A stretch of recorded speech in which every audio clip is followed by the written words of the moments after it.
tahu ya, penderita lagi bahkan kemarin kamu protes gak ada seorang menteri gitu masalah perempuan yang masalah waktu kecelakaan kereta api gitu yang berharap yang di depan dan paling belakang tuh jangan taruh perempuan tapi taruh laki-laki gitu.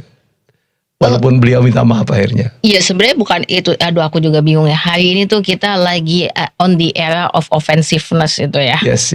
Jadi orang gampang offended gitu. Iya. Gampang offended, gampang offend juga ya. Iya. Ya terus.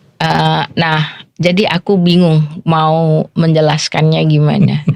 Aku bingung kalau jawab itu. Iya. Tanpa membuat kelompok manapun offended itu susah banget di bagian itu. Tapi itu kan melemahkan equality dong ya. Iya. Tapi sebenarnya bukan gitu. Tapi gimana ya?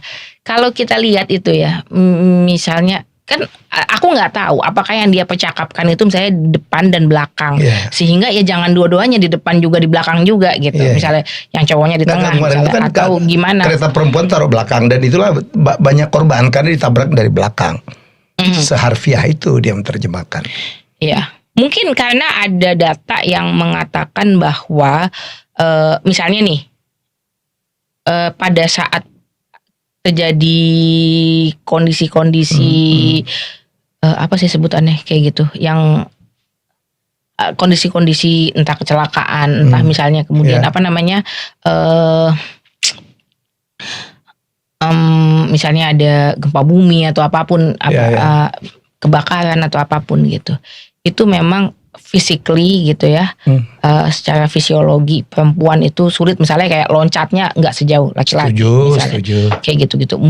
Apakah mungkin dia sebenarnya berdasarkan itu atau aku nggak tahu gitu. Misalnya gitu. Jadi kalau di belakang kemudian jadi lebih sulit. Atau misalnya karena kalau kita lihat poster-poster keselamatan gitu ya, atau video-video keselamatan, pasti kan mereka emang akan bilang dahulukan perempuan hamil. Itu misalnya. Setuju. Perempuan hamil gitu misalnya. Jadi ada. Setuju banget.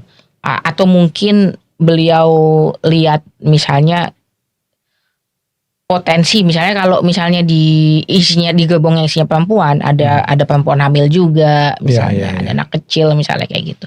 Jadi lebih nggak tahu, kelompok rentannya jadi lebih banyak gitu misalnya. Tapi beliau akhirnya minta maaf juga tuh. Iya.